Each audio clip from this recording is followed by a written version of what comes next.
কল্পতরু চ্যানেলে আপনাদের স্বাগত। আজকে আলোচনার বিষয় হলো বাংলার ভাদ্র মাস এবং ইংরেজির 18ই আগস্ট থেকে 17ই সেপ্টেম্বরের মধ্যে যাদের জন্ম তাদের প্রকৃতি, ভাগ্য, যোগ্যতা, বিবাহ এবং স্বাস্থ্য সম্পর্কে আজ আমরা উপস্থিত হয়েছি কাশীপুর উদ্যানবাটিতে। তাই আলোচনার সাথে সাথে এই উদ্যানবাটির বিশেষ বিশেষ স্থানগুলো আপনাদের সামনে তুলে ধরব। আপনাদের সকলের কাছে অনুরোধ, ভিডিওটা পুরো দেখুন ও শুনুন। তাতে নিজের বা নিজের কাছের মানুষটির ছোট বড় নানা দিকগুলো আপনার সামনে প্রস্ফুটিত হবে। সাথে এই চ্যানেলটি লাইক, শেয়ার, সাবস্ক্রাইব অবশ্যই করবেন এবং কল্পতরু পেজটিকে ফলো করে দেবেন। তাতে ভবিষ্যতের এরকম নানা ধরনের সত্য উদ্ঘাটন তথ্য সম্পর্কে সঠিকভাবে জানতে পারবেন।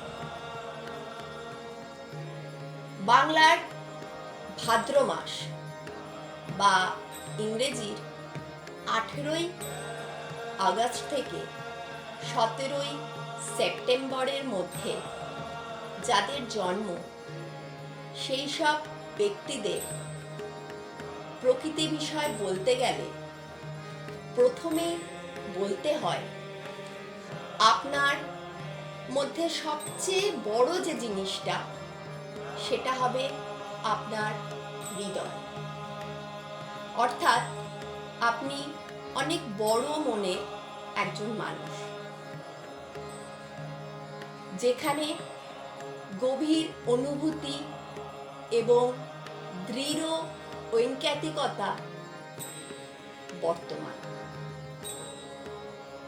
আপনার প্রকৃতির প্রধান লক্ষণই হলো এই গভীর অনুভূতি। আপনি বেশ যুক্তিবাদী, কিন্তু এই যুক্তি তর্ক দিয়ে যতই ন্যায় অন্যায় প্রভেদ করুন না কেন, কাজের বেলায় করবেন সেটাই যেটা আপনার মন চাইবে। সহস্র শত্রুর বিরুদ্ধে দাঁড়িয়েও আপনি আপনার বন্ধু বা শরণাগতকে রক্ষা করতে পিছপা হবেন না। সেক্ষেত্রে আপনার যুক্তি বা তর্ক কোনোটাই সেভাবে কাজ করবে না। এরপর ভাগ্য।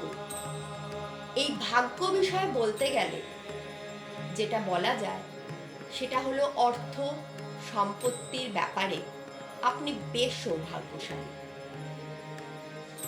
অকস্মাৎ এবং অভাবনীয়ভাবে আপনার অর্থপ্রাপ্তি ঘটা সম্ভব।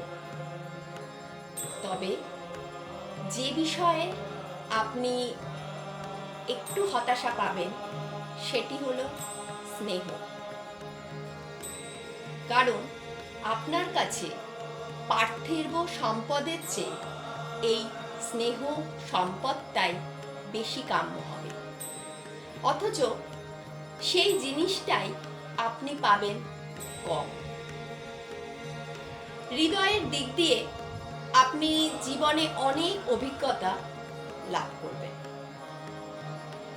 যোগ্যতা হিসাবে বলতে হয় আপনি দৃঢ় প্রতিজ্ঞ এবং অদম্য ইচ্ছাশক্তির অধিকারী। তাই সেই সব কাজের জন্য যোগ্য যাতে অন্য লোকের ওপর কর্তৃত্ব করতে হয়। আপনার সংগঠন ক্ষমতা খুব বেশি, তাই পরিচালক ও অধ্যক্ষের কাজে আপনি যথেষ্ট কৃতিত্ব দেখাতে পারবেন। বিবাহ বিষয়ে বলবো, যার সঙ্গেই আপনার বিবাহ হোক না কেন, মোটের ওপর আপনি মানিয়ে গুছিয়ে চলতে পারবেন।